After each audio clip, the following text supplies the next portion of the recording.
Greenlight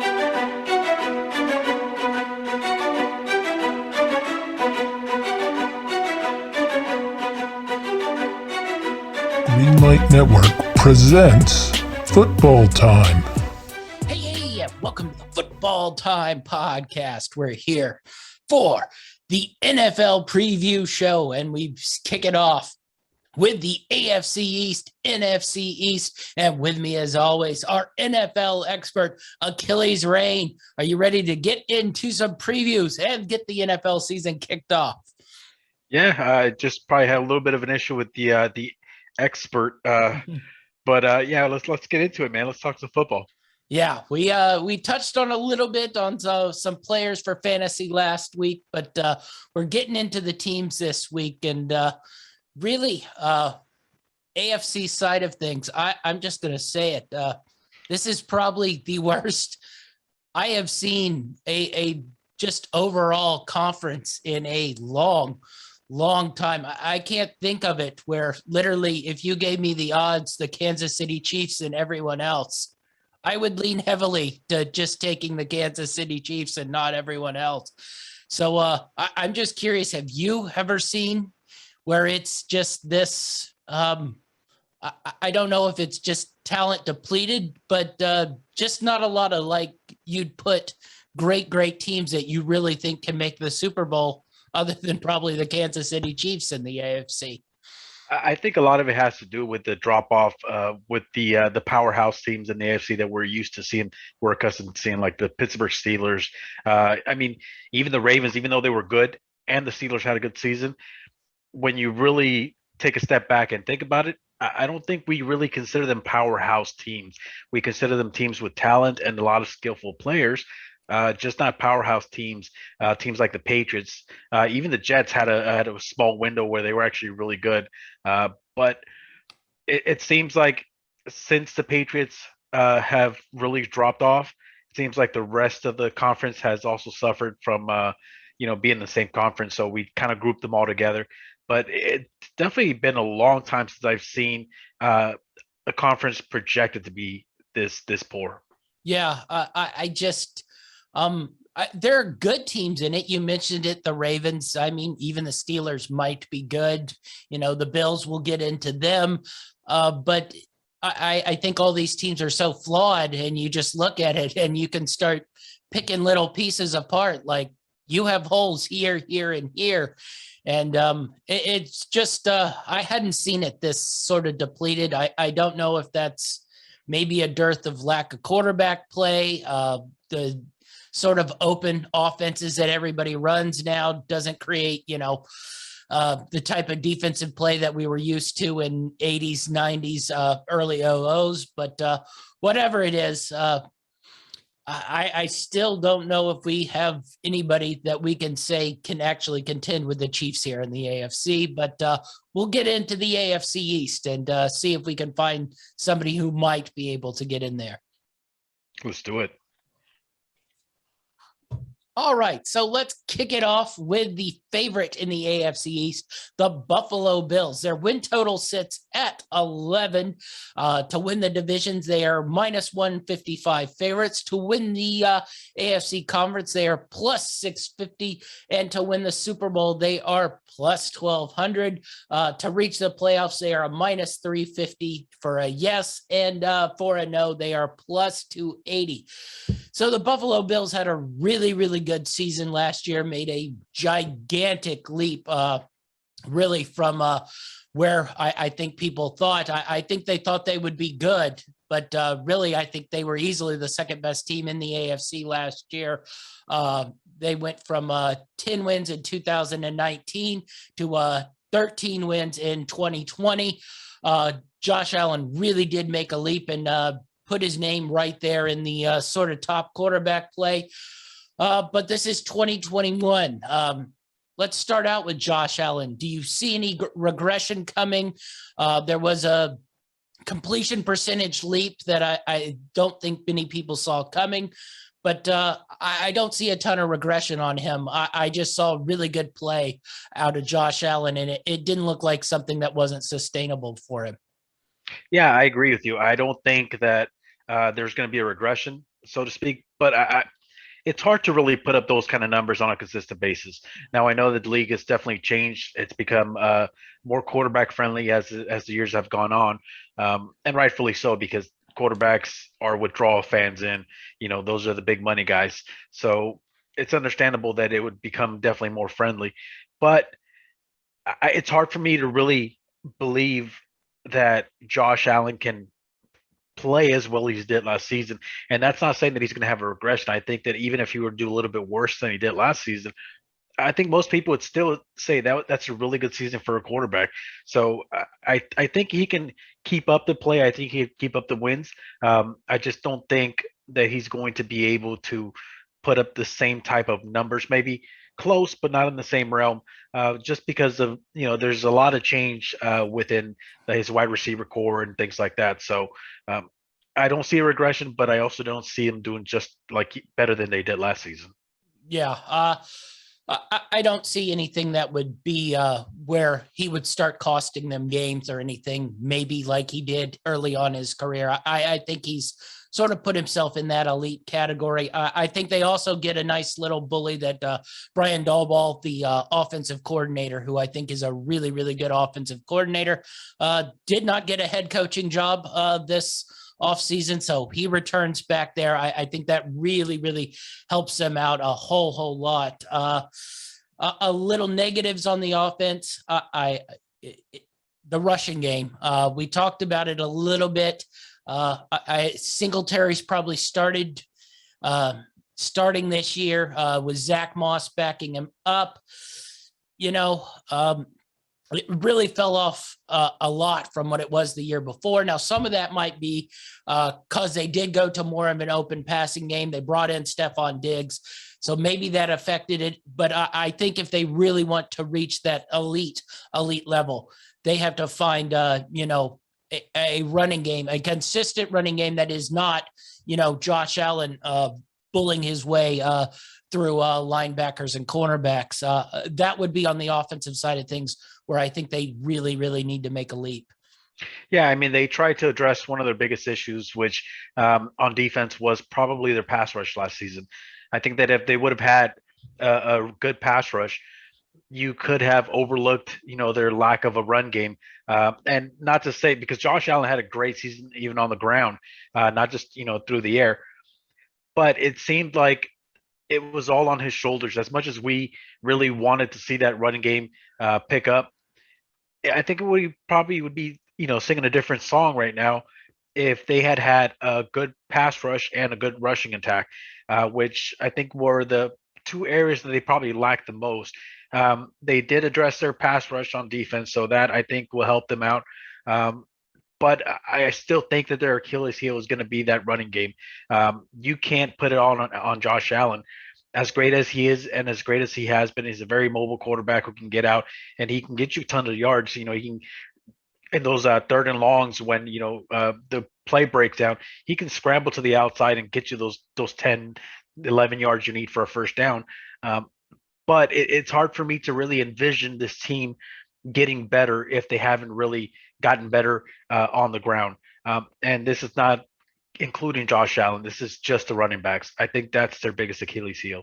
Yeah, I think a couple stats on first down runs. The Bills had a yard per carry average of 3.7. The league average is 4.4. That's almost a yard less than the league average. And then on third down runs, I think it's even more glaring. They had a yard per carry average of 3.8 when the league average is 4.6. And, that just, they have to find explosive runs. And they were getting those from Devin Singletary 2 years ago.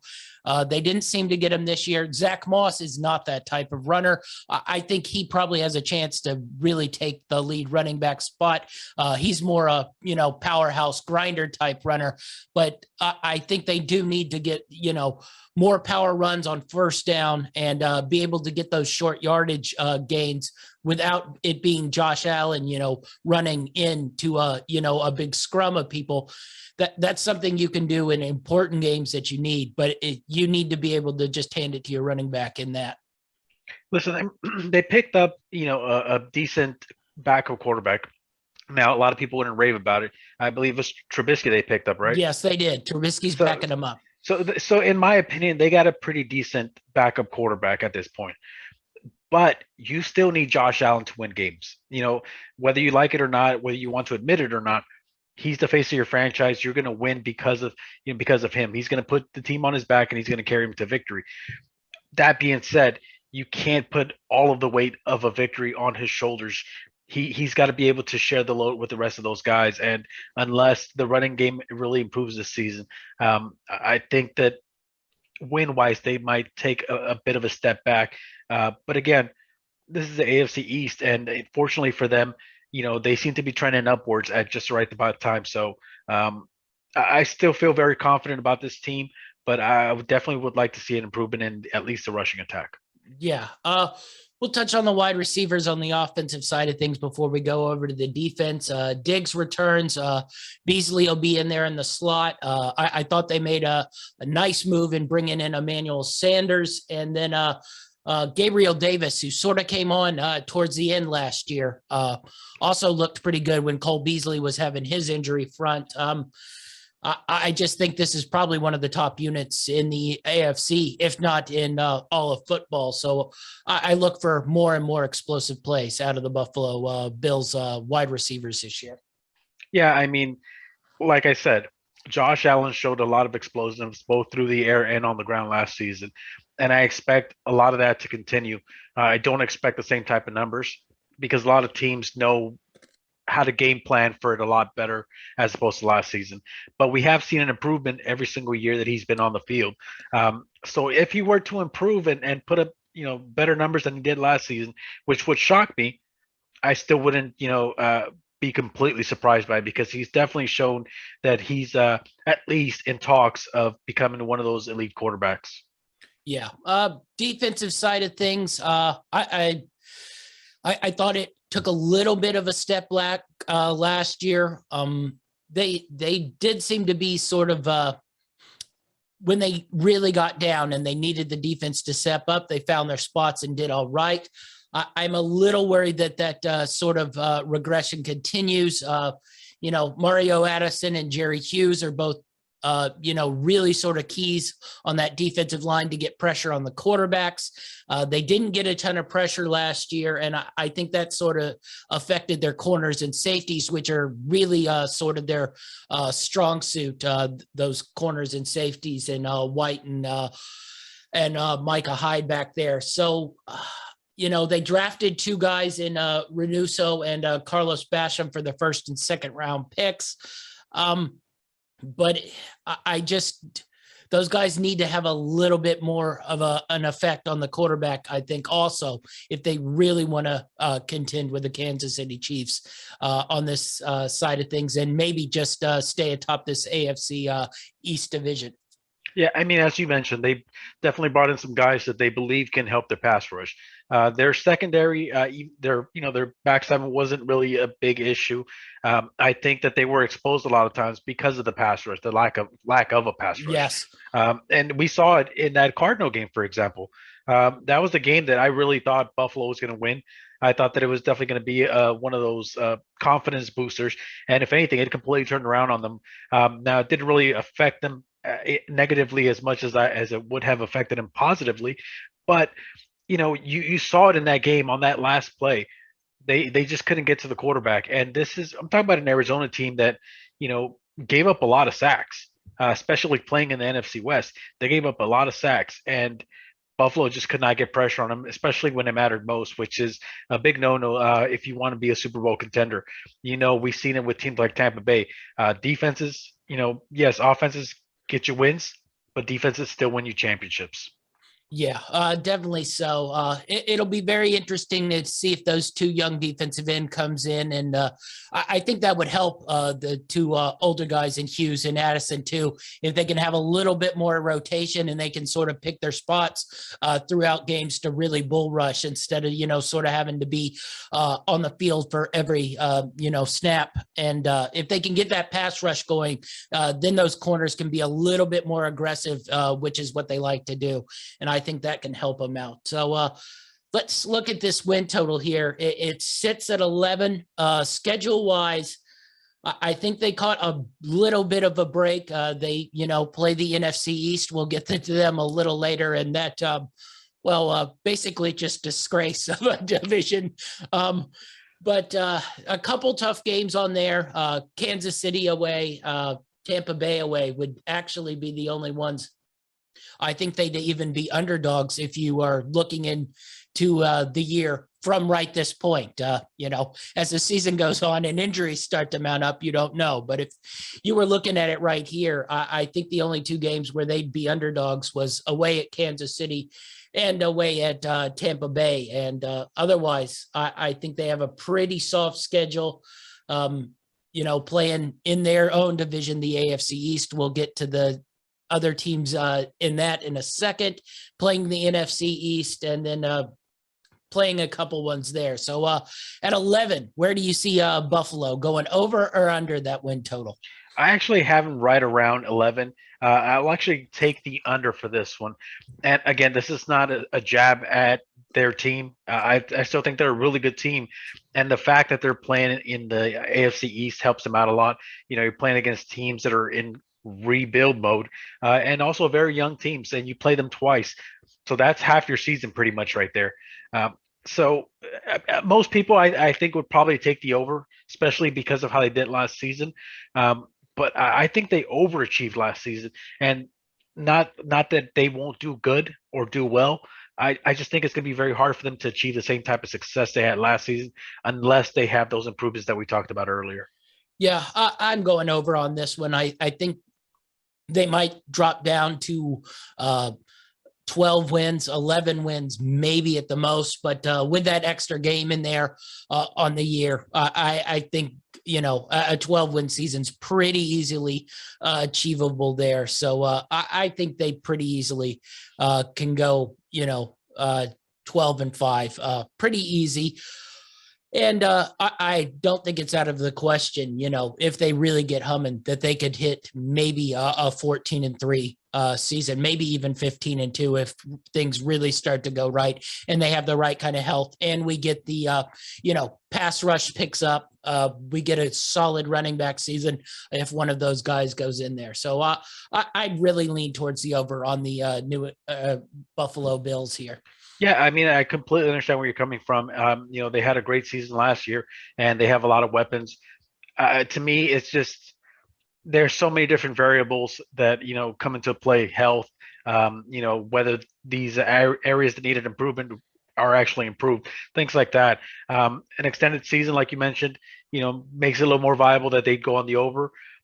Again, I feel that because of the division they're in, they might get a little comfortable, a little complacent, and feel like we're playing the AFC East, and that might cost them a few games. Yeah. Division wise, 155 favorites. You see any value in there? We'll get into the other teams in there. I don't know if any of these other teams truly have enough talent to quite challenge them. You could talk me into Miami being up there, but certainly it would be very difficult for me to take anybody other than the Bills in this division, but I don't know if there's a lot of value in minus 155. I don't think there's much value whatsoever. I mean, I was very close to liking it, just because, like I said, you got a couple teams in them that are rebuilding, and then you've got a team that's very young. Granted, they showed some fight, they showed some tenacity last season, but I think that there just isn't enough of a payout there for me to get excited about it. Yeah. Have you told the wife the Patriots are rebuilding yet? No. And when she watches this, I'm probably in the doghouse. So. All right. We'll move on to the conference plus 650. This is probably one of the 2, maybe 3 teams that have an outside chance of overtaking the Chiefs and winning the conference, but I don't think plus 650 is enough for me to really hammer that down. So plus 650 for you. Any love there?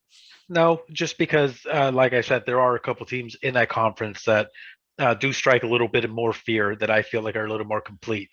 So I probably wouldn't jump on it, but it's not too bad. Yeah. Super Bowl 12-1, they double it, but if they beat the Chiefs, I might take it if it was 12-1 just to get to the Super Bowl, but Super Bowl odds at 12-1, I don't love it. What is your feeling on it? Same as you. I mean, I think it's okay, but I'm definitely not in love with it. And reach the playoffs. Yes, no. We got minus 350 for yes, plus 280 for no. I don't see a way this team doesn't make it into the playoffs, but I guess if Minus Allen gets 350. hurt, but even if Allen gets hurt, I think Trubisky has proven enough that he's capable of getting into a playoffs. If this was get to the playoffs and win a playoff game, that's a different question. But Minus 350, no.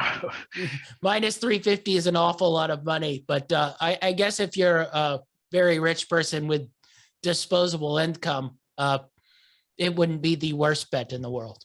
So you'll be making this bet, is what you're saying. Yeah. Okay. We'll move on to the Miami Dolphins. We just talked about them. 9.5 wins for the Miami Dolphins. Interesting team. I think a lot of it is going to depend on, their quarterback play pretty much. The defense really made a big jump last year.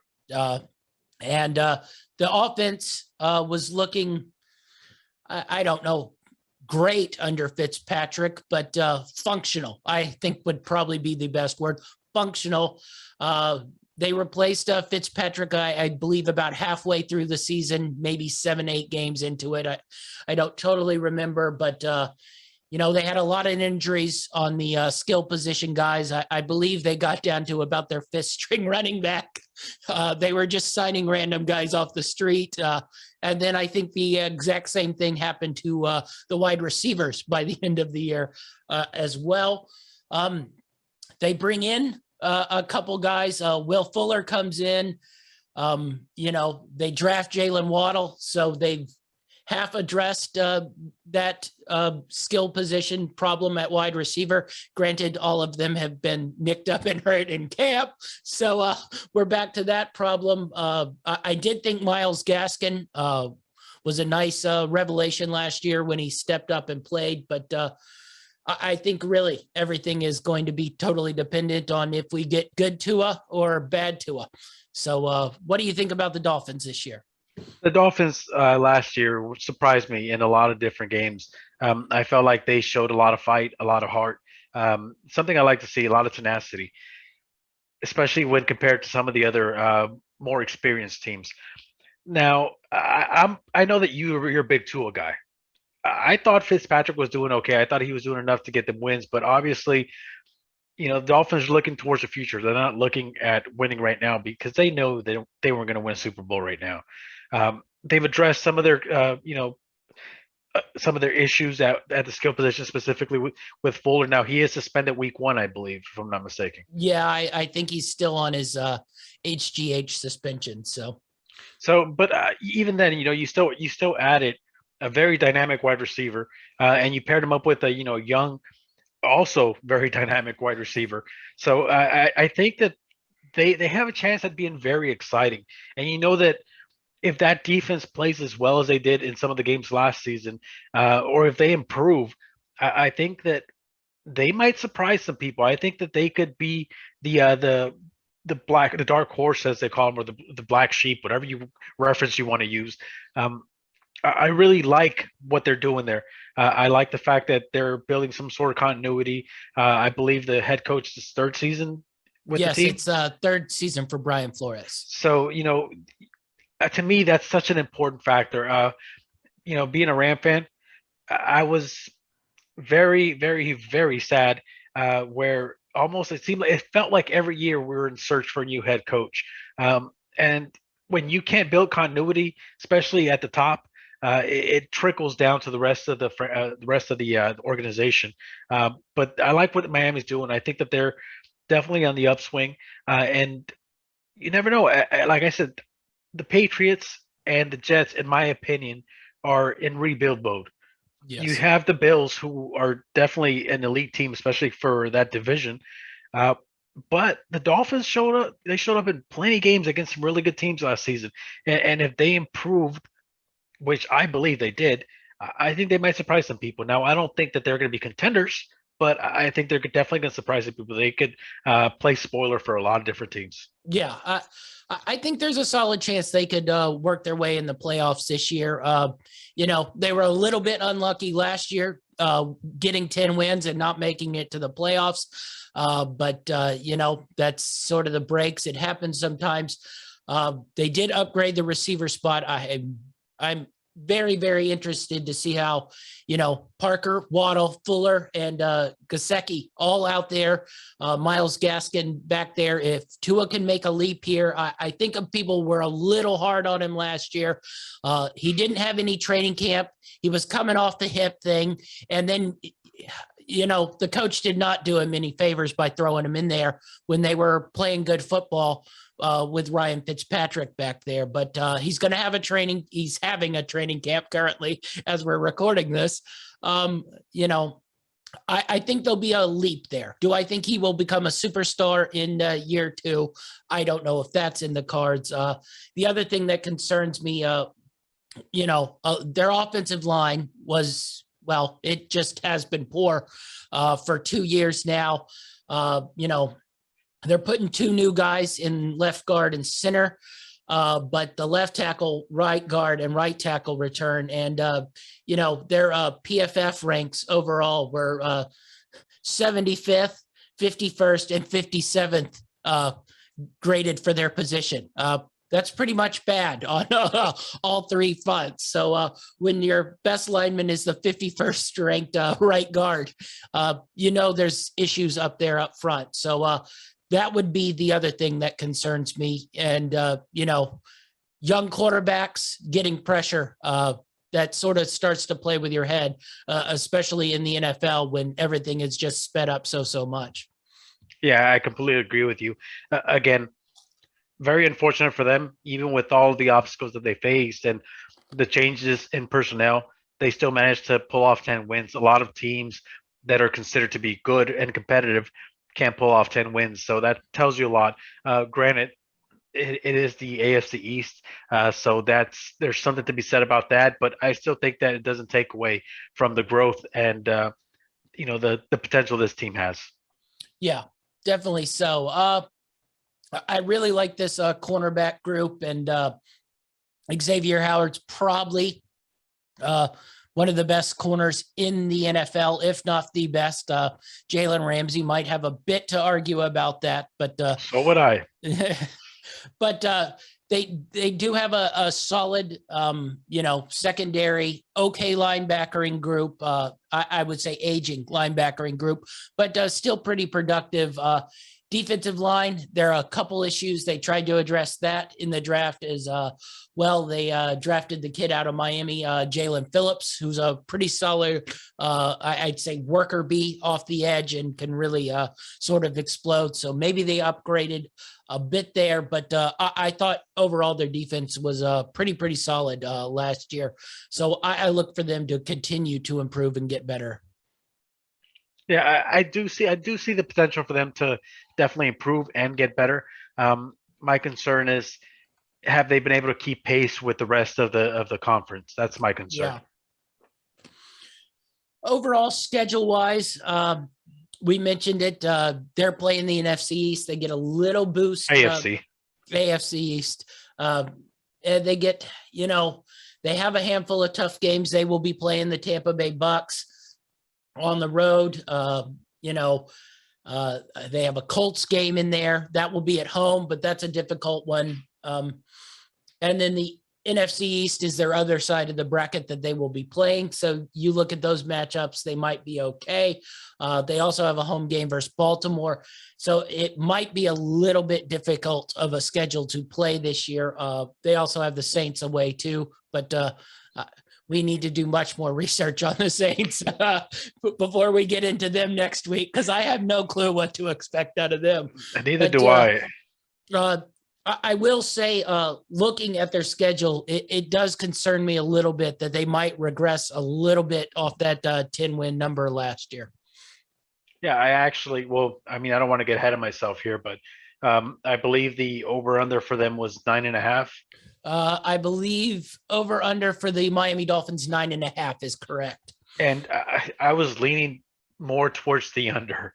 Yes. Um, and again, I'm not trying to, take a jab at the team, and I'm not, or their progression, or their, potential. But I just think that right now, where it stands, there's better teams in the conference, not just in the division, in the conference. I think that they're probably the second best team in the East. But when you put the conference as a whole, I think that they're going to face off against some teams that, yes, they may shock some good teams, but I also think there's going to be games where they probably are a bit of a letdown, and Yeah. it's just Well, growing pains. the funny thing is, though, they might end up like 9-8. I think we're both probably leaning more in that area, but they might get into the playoffs going 9-8 more than they did last year when they went 10-6. Yeah. So that would be a funny little bit of twist of fate. I definitely am leaning a little bit under here. But with a definite capability of them making a leap, I don't know if they could quite reach the Bills level, but if max potential, you got a full season out of Will Fuller, that's a miracle upon itself. But let's go with if you got 14 games out of Will Fuller, that would probably help them. And same with Devontae Parker. They could probably I could see make a jump to 11 wins or so if everything broke right. But I'm leaning on the under on a 9 here, definitely. The thing that scares me the most is the second year for a quarterback usually tends to be a really tough year. They usually what they call it sophomore slump. So that's the part that scares me now. Granted, last season was a bit of a head scratcher, because of all the COVID things, no fans, no training camp, things like that. So I don't know if that's going to take into effect, if they'll come better prepared this year or not. But I'm definitely leaning towards the under. Yeah, they do. If emergency goes to emergency, Jacoby Brissett is their backup quarterback. So they once again have a solid option in backup of Tua. So I don't know right now, if you ask me, if the drop off is too much from Tua to Jacoby Brissett. So I don't know if that affects their win total too much as well. I think I'd like to see a full season of Tua with weapons and a system that's built for him, before I start making those calls about whether we have huge drop offs or not between him and Brissett. Yeah, definitely so. So Miami for the division is plus 325. You might could talk me into it, but I think I'd want maybe in the 4-1 range than in the 3-1 range here, especially with just the gap really between the Bills and pretty much everybody else in this division. Yeah, I still think that the Bills are head and shoulders above the three other teams in this division. And again, this is not to throw shade on any of the other teams here. I just think the Bills are a better team. And I think just about everybody would agree with me. So like you said, if I was getting, just slightly better odds, I think I would probably consider taking this. But at what it sits, was it 325 you said? Yeah, plus 325. Yeah, at 325, I'm a little hesitant, so I probably would stay away from it. Yeah, I think they're closer more to the Patriots than they are closer to the Bills, season playing out wise. Yeah. We'll go through these two quickly. Conference 16-1. That would have to be much, much larger for me to take that. And Super Bowl 30-1. Any of those speak your interest? Listen, I might drop $1 or $2 on one of those, but I'm probably not getting my money Dan Marino back. is not coming back. And if he did, he's 60 years old and would not be very good. It's okay. I heard Wiki Run is coming back, so maybe that'll do it for you. This one is a little interesting. Reach the playoffs, even money at plus 110, and no is minus 135. The even money, yes, interest you, or you like the no at minus 135 there? It does interest me, but again, I just feel like there's probably just about as many good teams in that conference to keep them out of the playoffs. Yeah. I know you think that they might get in. I think they may just miss it by just a tiny bit. Yeah, I think a lot probably depends on the Indianapolis Colts health and situation at the QB position to really form an opinion what you think there, because that drop off from quarterback 1 to quarterback 2 is great, and I don't think either of us think quarterback 1 is all that good. If he, well, we'll get into it when we get into it with them. But if he plays like he played at one point in his career, they're going to be a dangerous team. All right. We'll move on to the New England Patriots. 9.5 wins is the over-under total here. They bring back Cam Newton at the quarterback. They did draft Mac Jones. Interesting team here. I will say I do really think this defense is probably one of the top 3 or 4 defenses in the NFL. The problem is this might be one of the bottom 3 or 4 offenses in the NFL. Maybe Cam has a little life left. I wouldn't trust that throwing arm. I think it's sort of becoming more and more, how long does Cam last before, they switch to Mac Jones. They did try to upgrade at receiver. They paid Nelson Aguilar a whole lot of money, bring in Kendrick Bourne. Damian Harris, I will say, was probably the one shining spot for them at running back, but I don't even know if that's real, because trusting a New England running back from year to year, you never know what's going on. But overall, what's your feel on the New England Patriots? It's hard for me to really discount the New England Patriots. I keep saying that they're in rebuild mode. And if you look at it on paper, they probably are. But, the coaching staff is probably one of the best coaching staffs in the league, regardless of player personnel. I still think that they're going to at least compete. I know that they had a really tough season last year. And it's hard for me to really envision Bill Belichick making a swap at quarterback halfway through the season. It's not something we're really accustomed to seeing from him. Now, granted, that's because he's had Brady there for such a long time, and you weren't replacing Brady unless he was hurt. But with that being said, I think that he's a very good defensive minded head coach. I think that he can build up that defense to keep them competitive in games. That rushing attack, like you said, there was a bit of a bright spot last season. The biggest question mark is definitely going to be the quarterback position. Now, they went out and they did something that the Patriots don't normally do, which is spend money. They brought in a couple of big guys at tight end, and they brought in some wide receivers to try and help out that offense. Again, quarterback play is key when it comes to this. So at some point, if Cam Newton's not cutting it out, do they make a switch? If they do make a switch, does Mac have what it takes to actually take this team and win games? I don't know. I think that the Patriots are going to be a really interesting team to watch and kind of keep track of their progress. But when it's Coach Belichick, it's hard to really discount anybody that he's coaching. Yeah. That's the only thing I can say is I don't know. I know the defense is going to be good and be able to sort of contain the score line to where they can at least keep themselves in games. But we saw it last year. The defense was good last year. They should be improved this year because Hightower and a couple of their other guys who opted out of the season are coming back. Yep. So their defense should be able to keep them in games.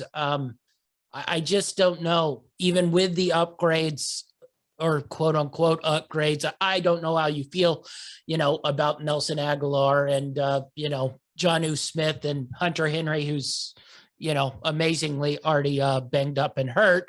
But I just don't know if those are quite the upgrades we think about.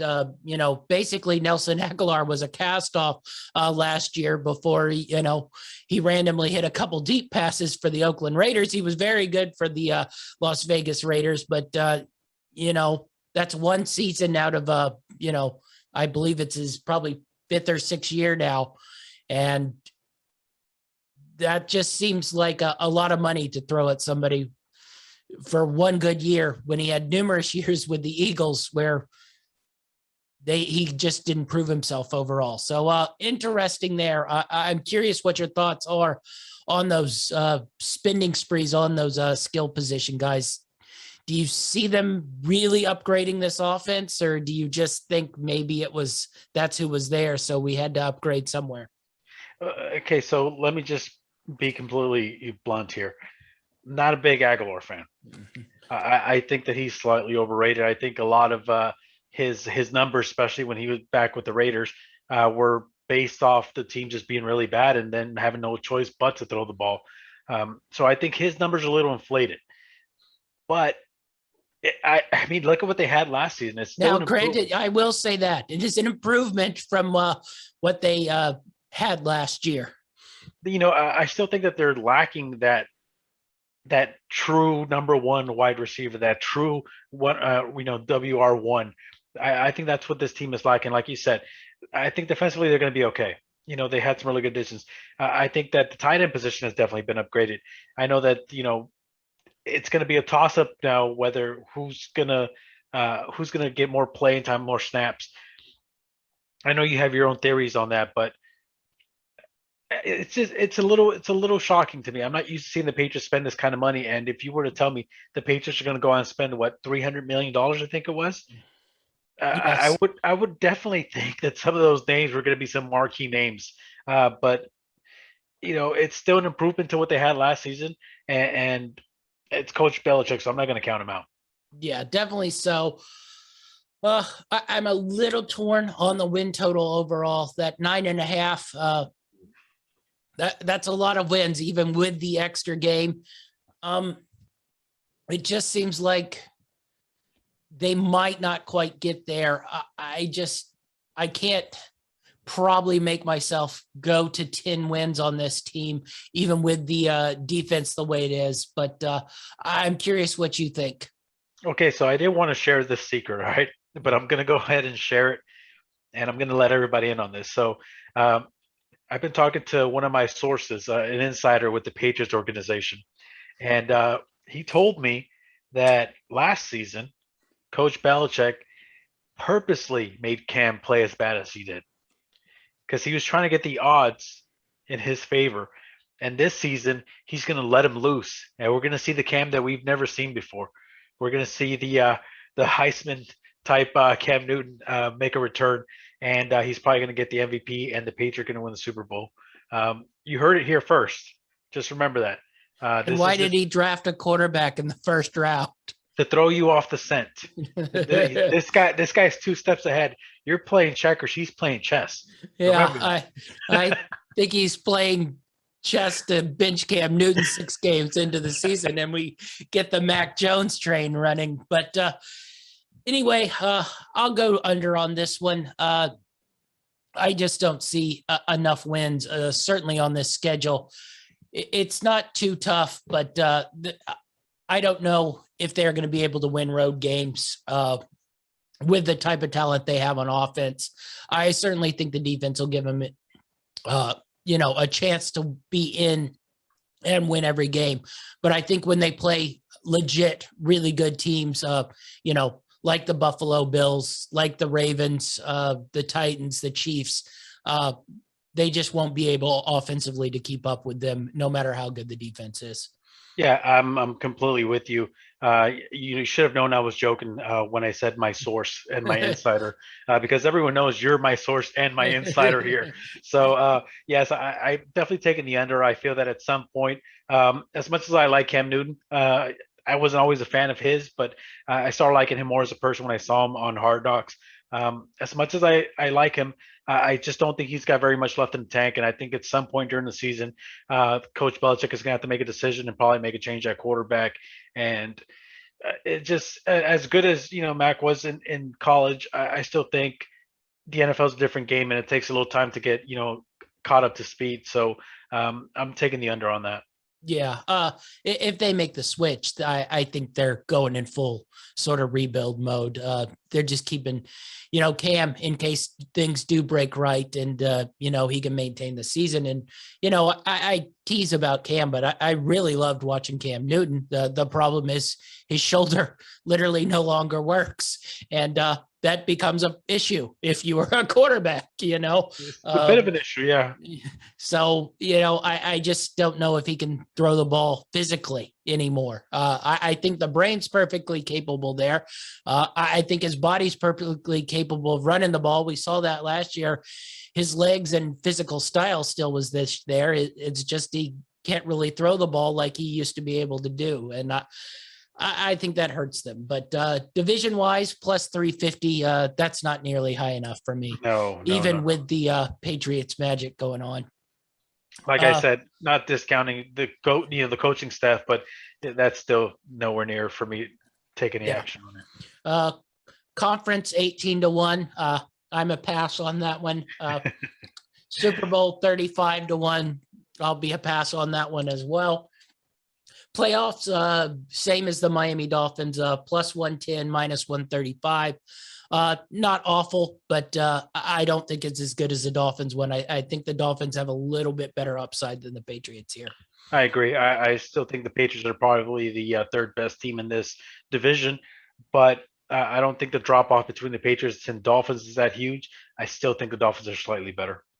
Yeah. All right. So we're moving on to not good at all, really. And quite Your honestly, favorite team. This win total quite shocks me a little bit. What's it sitting at? It sits at 6 wins. They won 2 games last year. They just lost their big free agent defensive end acquisition to an Achilles tendon tear. Rookie quarterback. I don't want to say tough division, but a division where each team is definitely better than they are. So they aren't really getting a lot of wins in division. New York Jets, offense, what do you make of it? Rookie quarterback out of BYU's in there. Defense, it has a couple players on it, but I think last year it showed it doesn't have a lot of heart once the losses start flowing. So what do you make of the New York Jets? I'm very conflicted now. They did make a change at the coaching position, which was huge. I think that, we poked a lot of fun at the coaching staff last season, and rightfully so. They're playing horrible. Now, I say this knowing that they actually beat my Rams, my NFC West favorites to a lot of people, my Super Bowl contender Rams to a lot of people. They beat them. Remember that. That being said, I still think that within this division itself, they're on the bottom looking up. And they're in rebuild mode. Let's be honest. They had a complete changeover of their coaching staff. They got rid of the franchise quarterback and brought in a new guy.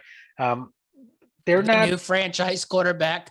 Yeah, the other one was 2 years old. Yeah, and I mean, it's like you go into a dealership, you buy a brand new car, and then you're trading it in 2 years later. People would look at you and say you're crazy. It doesn't work that way. And yes, and I feel the same way. It doesn't work that way. I understand that they had to make a move because things just weren't working, but you see it very often when a team makes big moves like this. I'm talking about the face of the franchise. You're swapping him out every 2 years. It's not a good sign. Okay. And yes, I think that they're going to win some games. I don't think they're going to be as bad as they were last season, but what was it 6 and a half? It was 6 wins. I'm scared to take six wins. And this is with an extra game this season. So that should tell you all you need to know. I think I'm going to stick with the under, even though I think they're going to be better this season. I don't think the improvement is that vast. Yeah.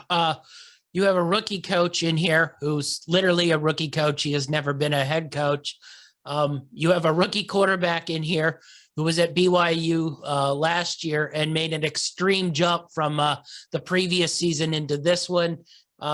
Overall skill position wise, you're looking at Corey Davis, Jamison Crowder, Denzel Mims as your starting 3 receivers. Well, those are all, I'd say, fine to good receivers. None of them jump off the page as sort of elite receivers who can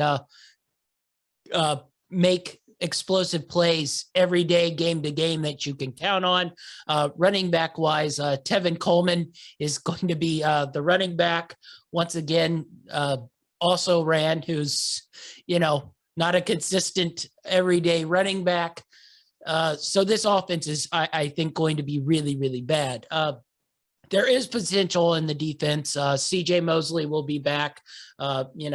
I did mention that Lawson blew out his Achilles yesterday, which really, that really hurts because they were really going to count on that defensive line with Lawson and Williams and Rankins, anchoring that thing, and then Mosley sort of eating up all the space in the middle. So that one really, really hurts. But overall, I think the defense could be a little stubborn, but like I mentioned last year, it started out playing okay football, and then as the losses mounted, it looked like it packed in a little bit.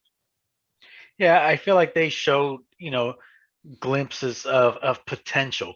I'm not even going to say glimpses of them being good, just glimpses of potential. Again, though, it's a rebuilding team, and I don't think that they'll do very well, but I still think that at the end of it all, we'll say this team is better than they were last season, which is not saying much. There is no way I can take them to win over 6 games. Going back to like 2017, we're at 5. 2018, we're at 4. 2019, they did have a breakthrough and get to 7.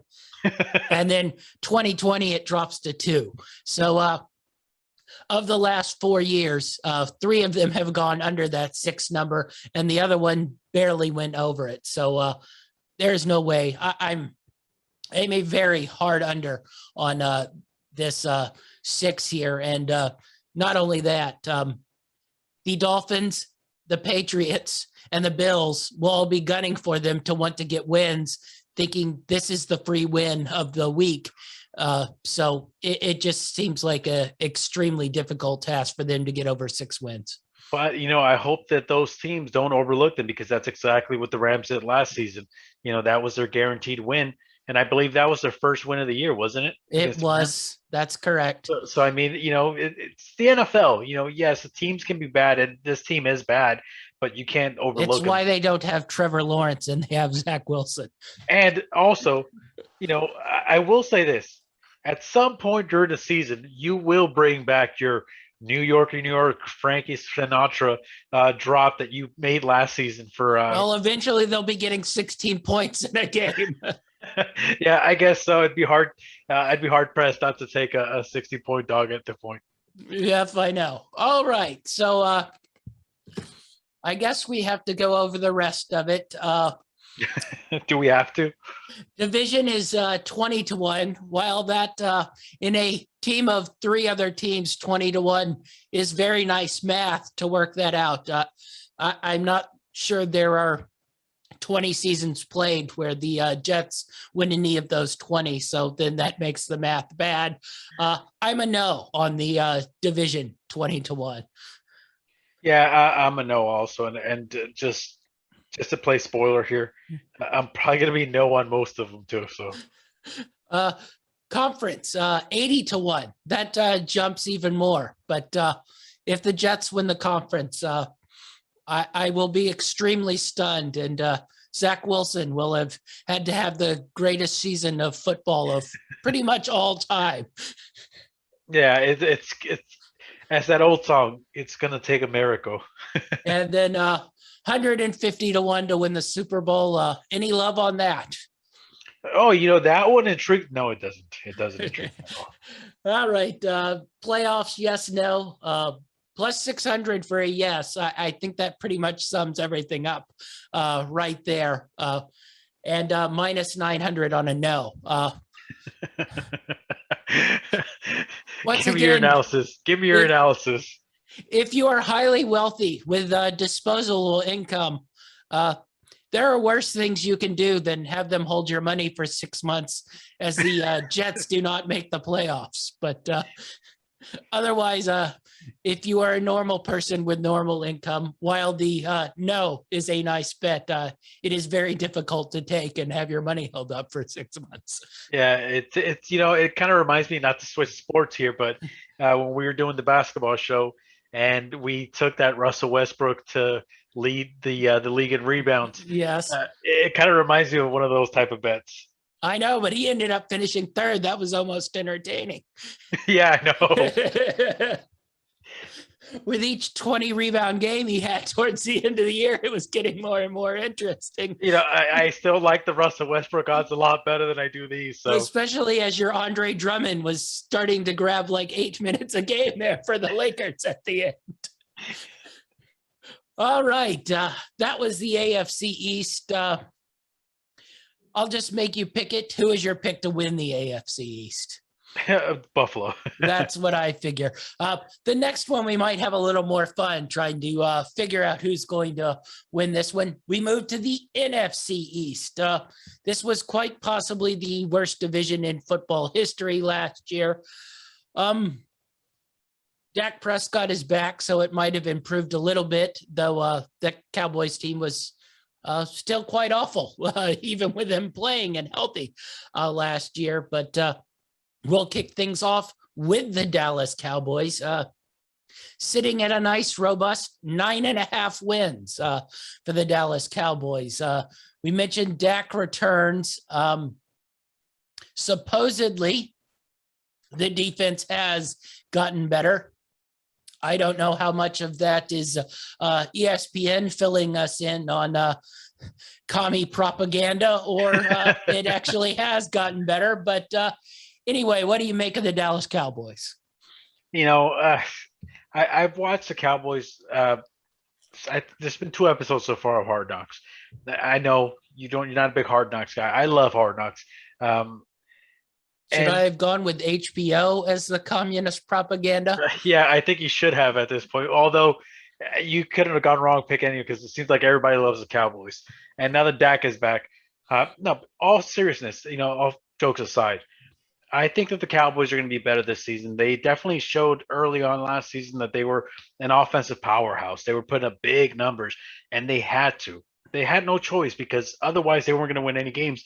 Their defense was seriously almost like legendarily bad. They were horrible. They did get better as the season progressed, but the offense got worse, and that was due to the fact that they were basically playing with their second string quarterback, which would probably be a third string quarterback in a lot of different teams. Well, I think it dropped to about 3 or 4 once Dalton got hurt as well. Yeah, and you had what's the Danucci? We had Danucci. I think that was actually the 4. And then Garrett Gilbert yes. came on, and also Cooper Rush made an appearance as well. I mean, that just goes to show you, I can't even keep track of how many quarterbacks they went through. It was a horrible season if you were a Cowboys fan. And we know a big Cowboys fan, back at our 9 to 5, who he was pretty much depressed all season long, and rightfully so. It was a bad year for them. I do expect an improvement.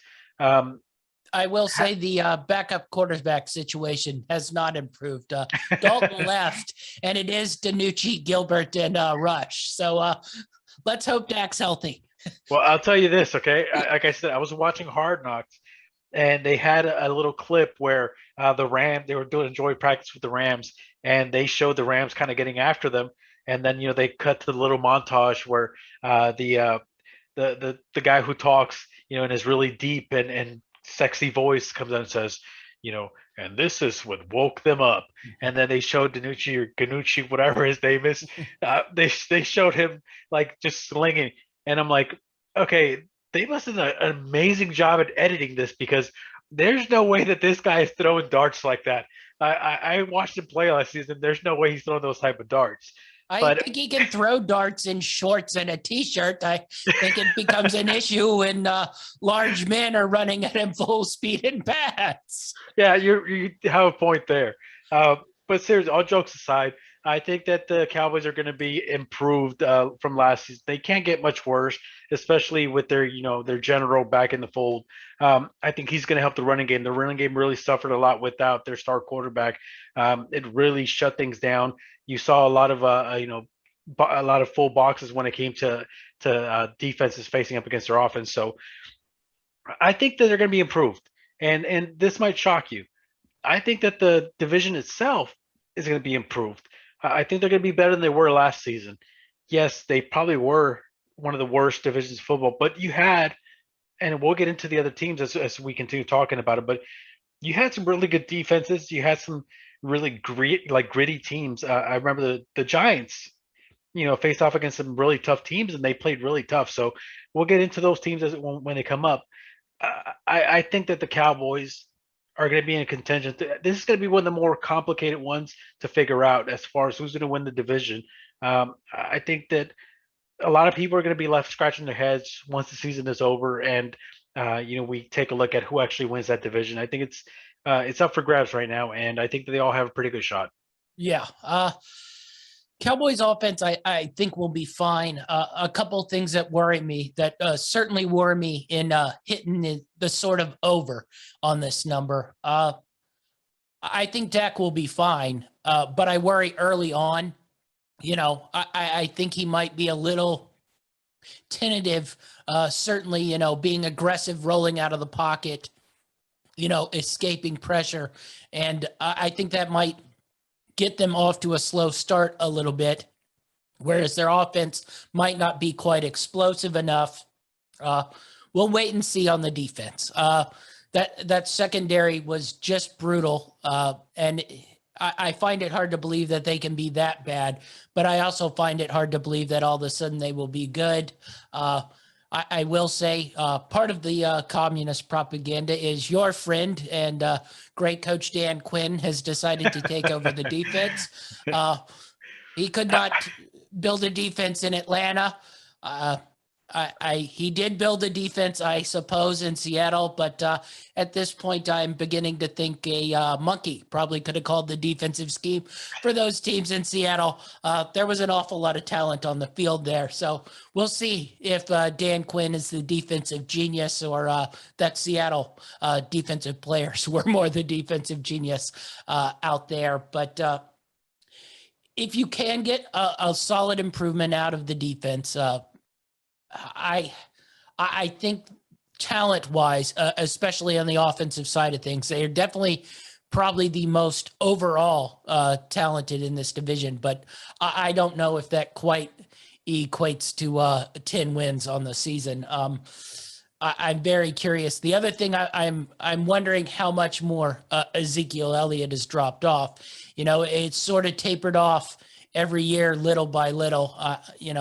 I know he's now eating vegan all of a sudden and is going to become a great running back. That's not sort of how running back careers go. They don't drop off for 3 years straight and then all of a sudden bounce back. They usually continue dropping until they're no longer on a team. But with that receiving core, Gallup, Lamb, Cooper, Dak Prescott there, they should be really explosive. Coaching wise, I'm a little nervous as well. I don't think either of us were in love with Mike McCarthy's coaching decisions or play calling, let's say. Yeah, I think that this is more personal than anything. I feel like McCarthy's probably one of the more overrated coaches. I think that he's lucked out by having some really good quarterbacks on his teams. Aaron Rodgers being the most notable one, of course. He's definitely benefited from that. And I mean, we see it all the time. We see people's careers being made because of someone that was on your team. With that being said, though, I think this is going to be a very important year for him. I think that this is where he's going to prove whether he's got the right type of scheme for this team, the right type of game plan for this team, or if basically all of his, win totals and his talent were based off his personnel. Now, he does have a good quarterback to rely on, and his running back, I feel like, will improve with the addition of his quarterback back in the fold. I think that they're a very talented team. I think that especially at the skill position, like as you mentioned, some of the wide receivers. I don't know if you mentioned CeeDee Lamb or not, but yeah, I mean, I think that they're probably one of the most well-rounded teams offensively. I think defensively, they didn't add much to what was already a really bad defense. And that's the part that has me concerned. I feel that offensively they can keep up with just about any team in their division. It's that defense that really scares me. I think it's one of the reasons why I would definitely go with an under for this team. Yeah. The other thing that concerns me is their schedule is pretty difficult. Tampa Bay Buccaneers, San Diego Chargers, weeks 1 and 2. That's a tough start to the year. They have the Patriots on it. They go to New England. They go to Minnesota. They're away to the Chiefs. They're home with the Falcons. They're away to the Saints, and then they're away to the Arizona Cardinals. So that's a lot of sort of teams in and around their talent level. Those are a lot of sort of swing 50-50 games. And if they aren't humming, they will lose those games. And I don't know if they're good enough to beat those kind of teams at that level. So I'm actually under on this one. I do think they can maybe get to 9 wins, but getting to 10 wins seems really, really difficult. That's a 4-win jump from last year. I know Dak was hurt for the last part of the year, but they were 1-3 to start the year, and their offense was humming like crazy to start the year as well. Yeah, I mean, I think the reason why they got as many wins as they did, it wasn't because of their offense. Their defense really played a lot better towards the second half of the season. But if you're a Cowboys fan, this is probably one of the most important years in recent history for the Cowboys organization. I think that a lot of decisions are going to be made this year. You paid a lot of money to Dak, especially with that injury. We don't know how he's going to come back from that. Now, just watching him on HBO, he seems to look okay. But like you said, everyone looks okay when they're playing in shorts and t-shirts. So there's not much to be said there. The coaching, we're going to find out if McCarthy's for real or not. So I think there's going to be a lot of things that are going to come into play this particular season, and it's a really important season, and it's going to be interesting to watch, at least as a spectator. Yeah. Division odds, plus 115. I'm not down with that at all. There's 2 other teams in here who I definitely think are on probably equal ground as the Dallas Cowboys. So plus 115, I don't fancy at all for division wise. No, and I agree with you 100%. You hit the nail on the head. I think that the other 2 teams, which we're going to talk about in a little bit, I think that they're probably right on par with them, if not offensively, then maybe defensively. They're a lot stronger than the Cowboys are, and I think that they kind of counterbalance each other. So I don't like those odds at all. Yeah, definitely not. To win the conference 14-1, that also seems a little low for a team that has not been capable of winning a playoff game really since the mid-90s. So that needs to be bumped up if you want me to take that. Super Bowl 30-1. No. This one is a little interesting. Playoffs, yes, is a minus 140. No is a plus 115. You might could talk me into taking the plus on the no at plus 115. The 140 is not awful as well, but I don't think I'd want to lay juice on them getting to the playoffs. See, and I was going to actually counteract. I was going to say that I kind of like the yes a little bit more. But again, a lot of that has to do whether can that defense play like it did towards the latter end of the last season, and is that offense going to be as good as it was in the beginning of last season? So but that's a big if, and there's too many variables, too many unknowns there for me to feel comfortable either way. So. Yeah, definitely so. All right. We'll move on to the defending champions of this division, the Washington football team. They sit at 8.5 wins here. We know what we're getting on the defensive side of things. They bring in Ryan Fitzpatrick to quote unquote stabilize the quarterback position. I don't know if they've watched a ton of film on Ryan Fitzpatrick. While he's fun and entertaining, I'm not sure stabilization is quite his style of play, but they do have magic, baby. Fitz magic.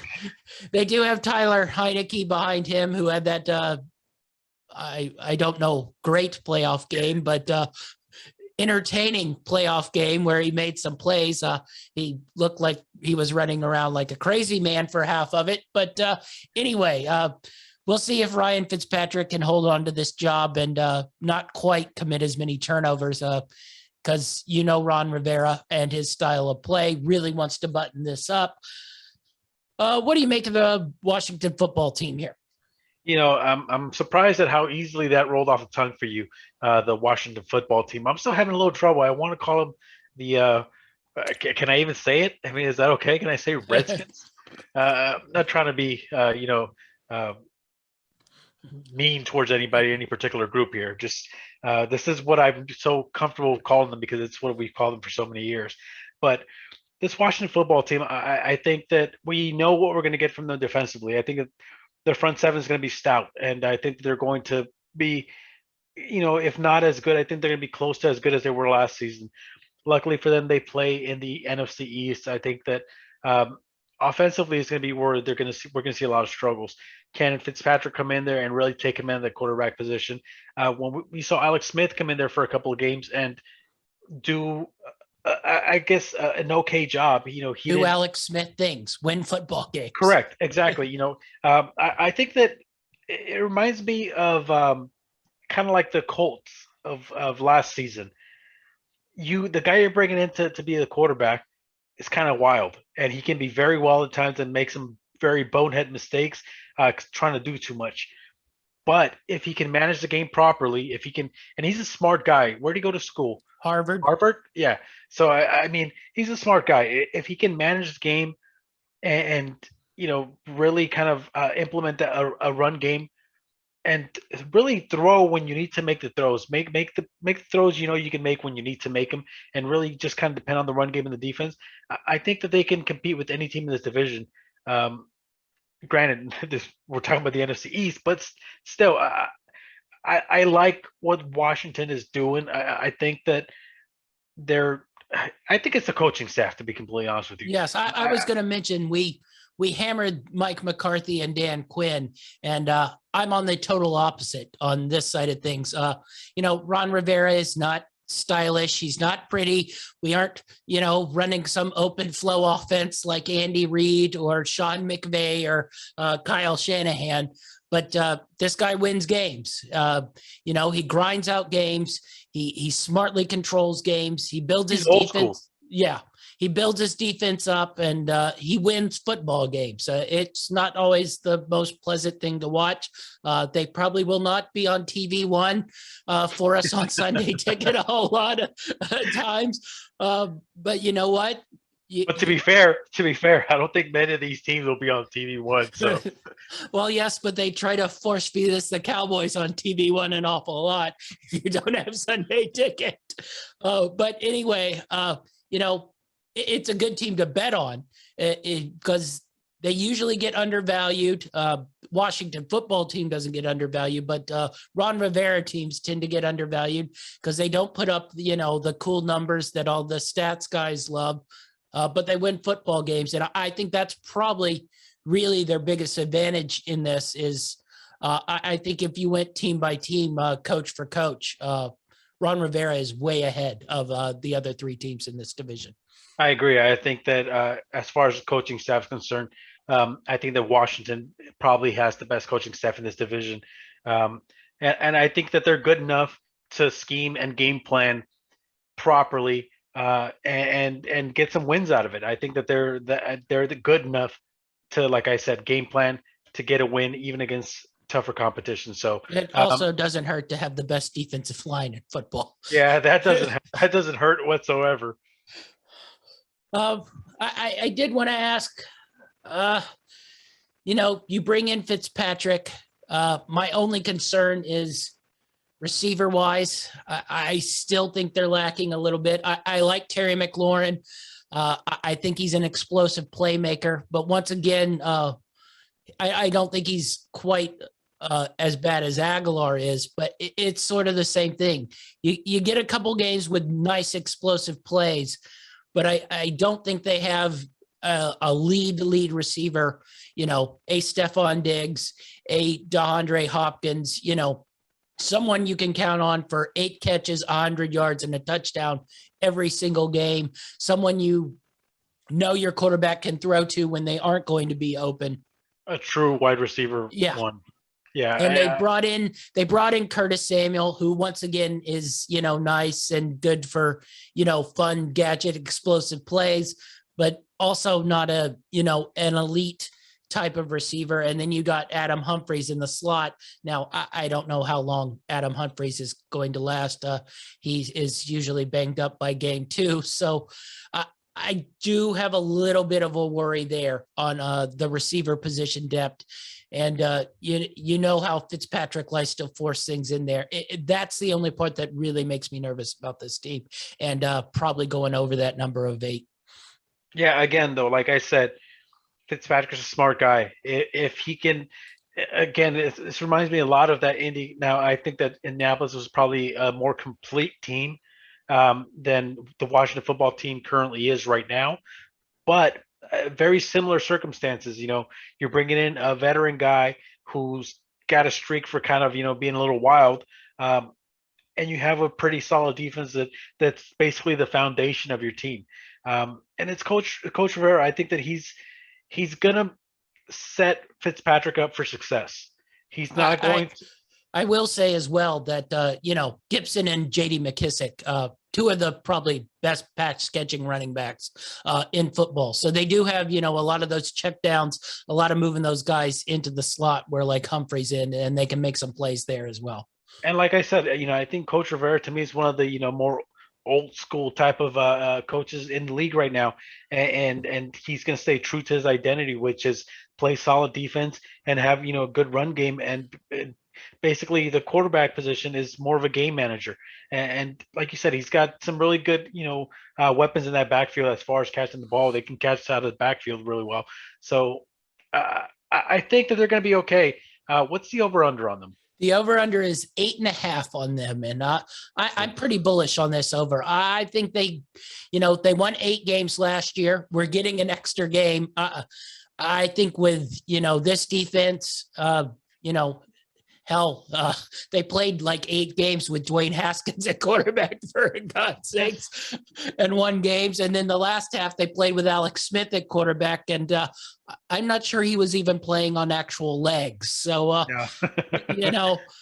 they found a way to win 8 games. I think they probably could be the one I think Mike can make the jump and get to 9-10 wins on the year. I'm going to go with the over for that. But I am a little hesitant, and the only reason I'm a little hesitant, for one, the Cowboys that we already talked about. You've watched Fitzpatrick throw 6 interceptions in a game.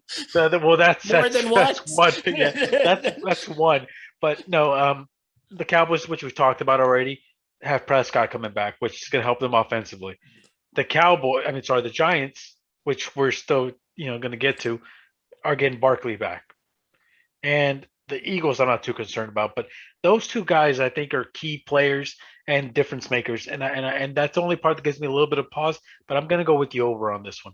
Yeah, I'm going with the over on this one, and then one of the few division bets I think I would make is plus 250 for Washington on the division, almost 2.5 to 1 here, with really I think actually 2.5 sort of teams contending for this division. I think Dallas and Washington definitely up there, and maybe a little bit of a drop off with the Giants. We'll get into them. I think they're the biggest wild card of what the hell is this mishmash of a team. They could be great. They might win 4 games and be drafting a new quarterback at the end of the season. You're not going to like my input on the Giants. But I do like the 2.5 here. I think that's a pretty solid and safe division bet. You at least know you will be in contention for it pretty much throughout the year. So you can always give yourself hope. If anything, it's another excuse to watch NFC East games. Yes. 18 to 1 for conference. I'm not willing to go that far. No, definitely not. I don't think they're quite there yet. 40 to 1 for Super Bowl. If Ryan Fitzpatrick wins a Super Bowl, I want more than 40 to 1 odds. That's all I know.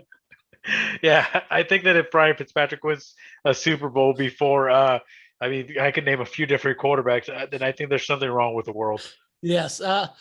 I do like this as well. Plus 120, yes, on the playoffs, minus 145 on the no. I think that plus 120 is pretty nice because as much as we joke about this division, I do think there's a chance that two teams could get in, especially if the Giants are either drop down.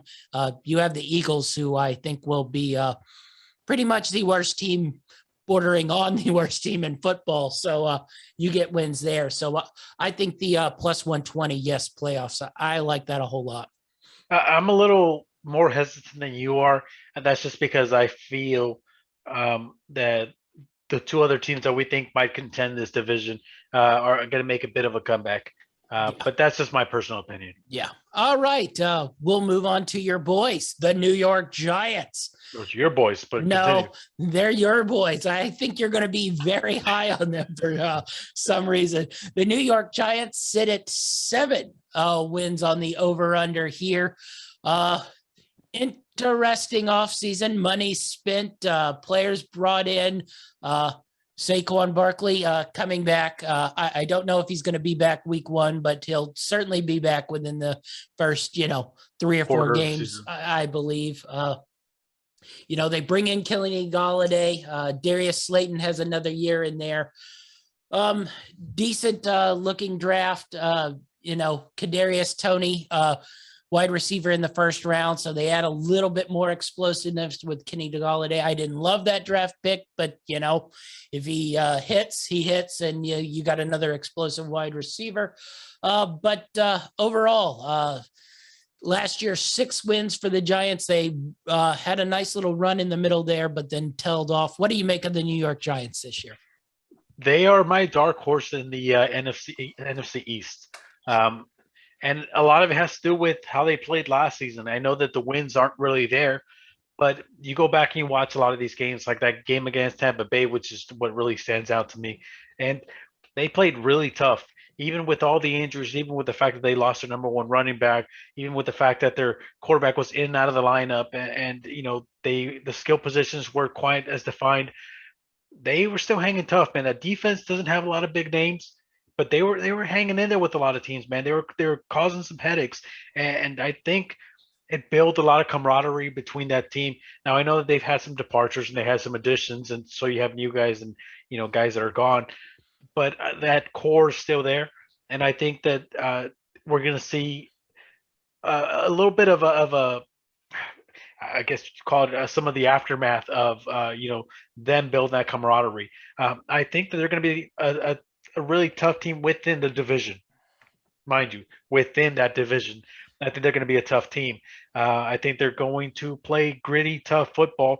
And I really like what I saw from the quarterback last season when he was in there, when he wasn't hurt.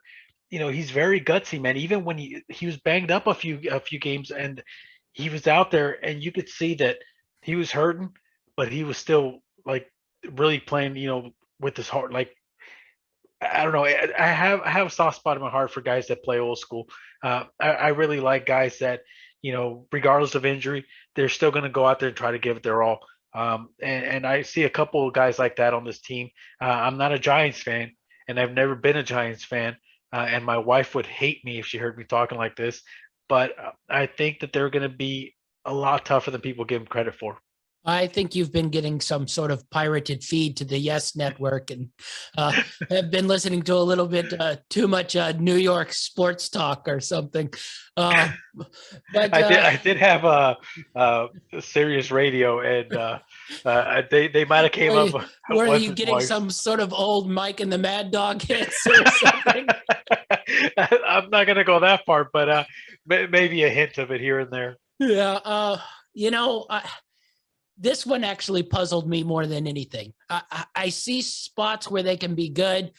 I admit I see times where I think Daniel Jones is a really, solid NFL quarterback. I don't think he will ever become a great NFL quarterback, but I think he could be a productive, winning NFL quarterback. But then I see games where he just has sloppy turnovers. basically the one thing that really, really concerned me the most about the Giants is they improved their, wide receivers. Barkley comes back. You think he will, sort of improve the running game.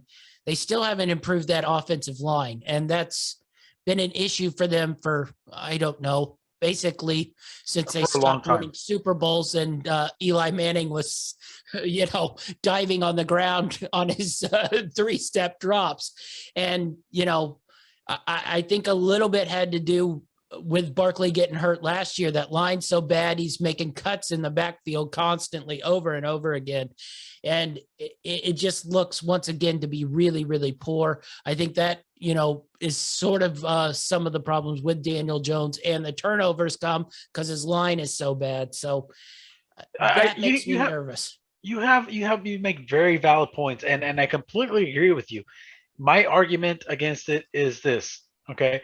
Name me a quarterback that made elite from potential rising star to superstar without solid wide receiver core. Yeah. There isn't really many there. I'm sure there's a few that aren't, they're just not coming out the top of my head, but it's very rare when you see that happen.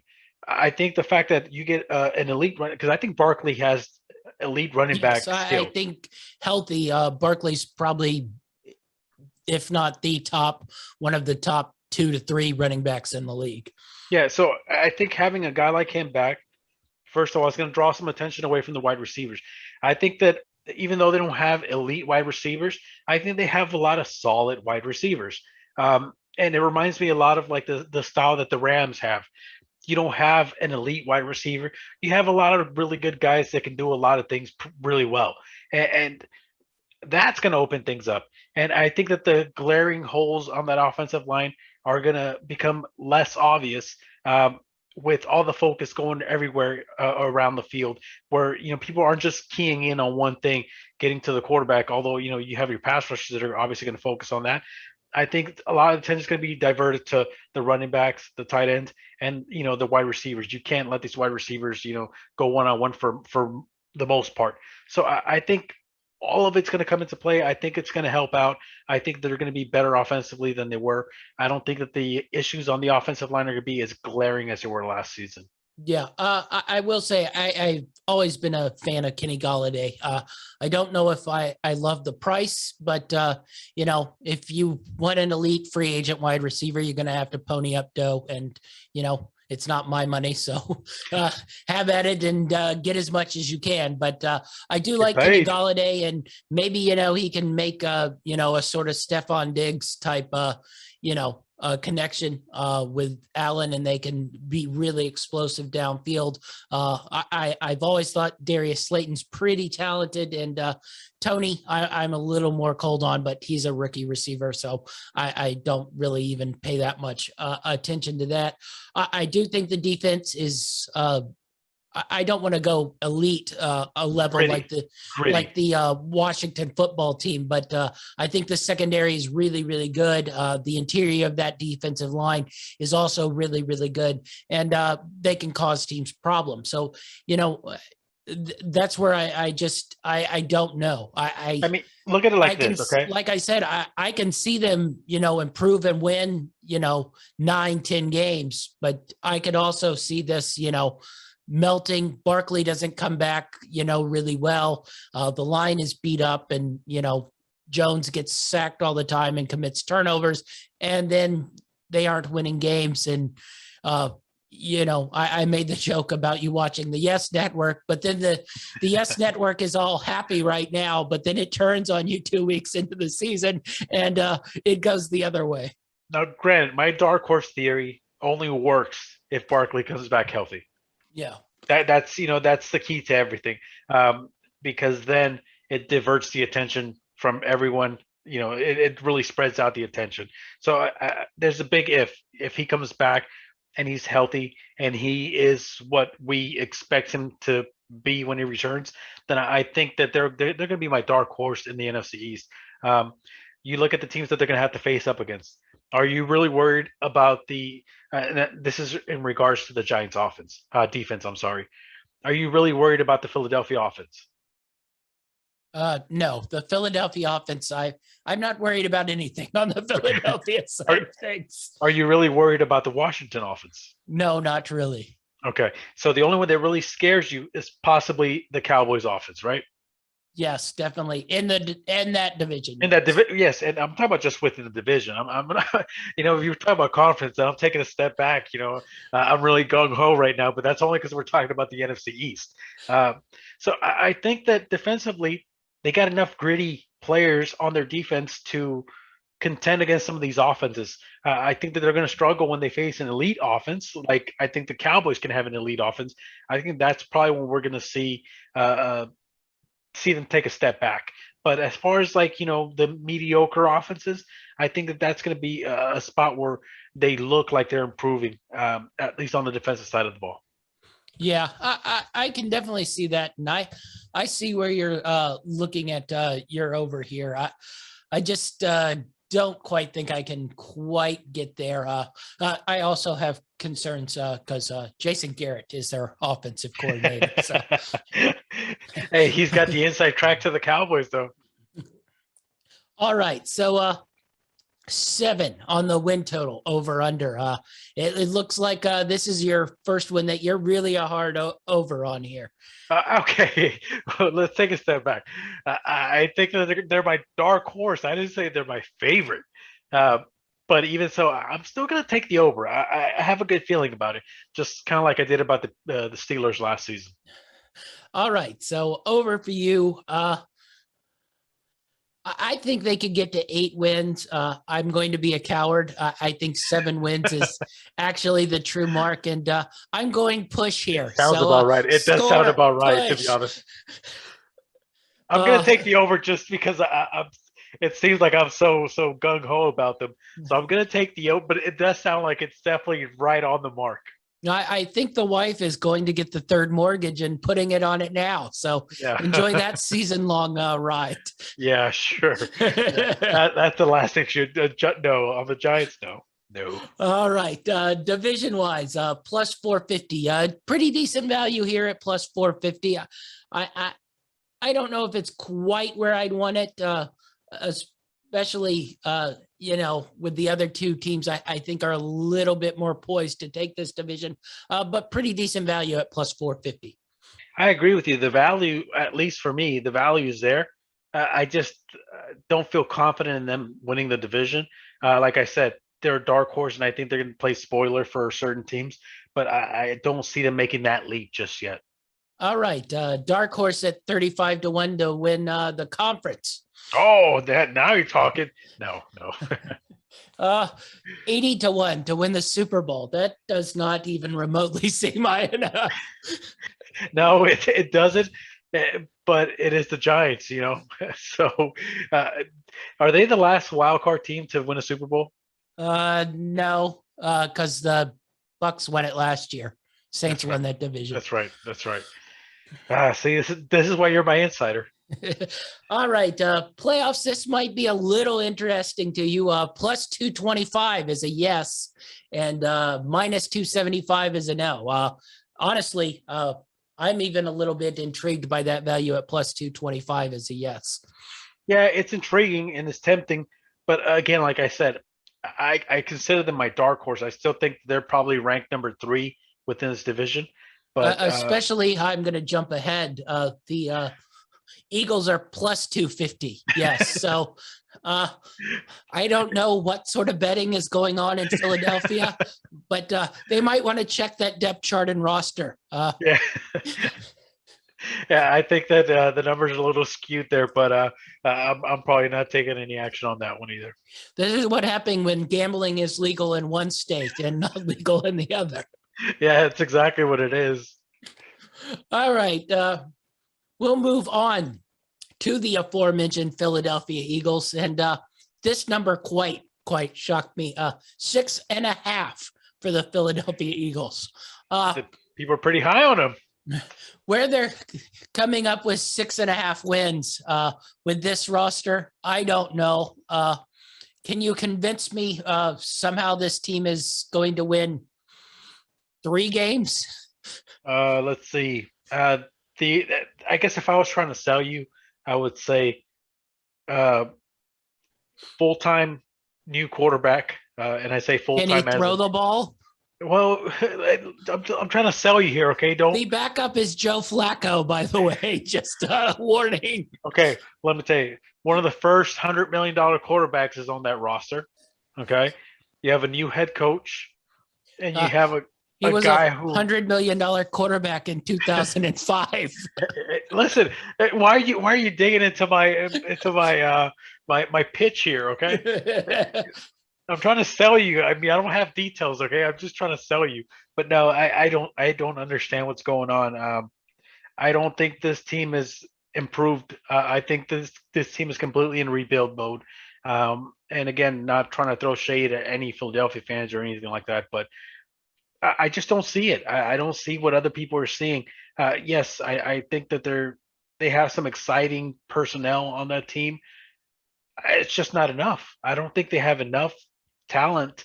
I think that they're probably a few years away from even being considered a contender within a division. I think that they're pretty bad, and I think that at the end of the season, the record will reflect it. But this is just my personal opinion. Yeah, I don't see anything here. They did draft Devontae Smith. I really like Devontae Smith, but that's a rookie wide receiver. You're still throwing out Travis Fulgham and Jalen Rieger as your other two receivers here. We mentioned Jalen Hurts. That's sort of a wild card. We don't know. Some of his metric stats toward the end of the year were very, very ugly. I do like Jalen Hurts. I just don't know if he's, an NFL quarterback. We are going to find out. Mixed with that, that offensive line is quite awful as well. I mean, you know that I really liked Hurts. I was selling him last season when they put him in. I think I was trying to sell you on him.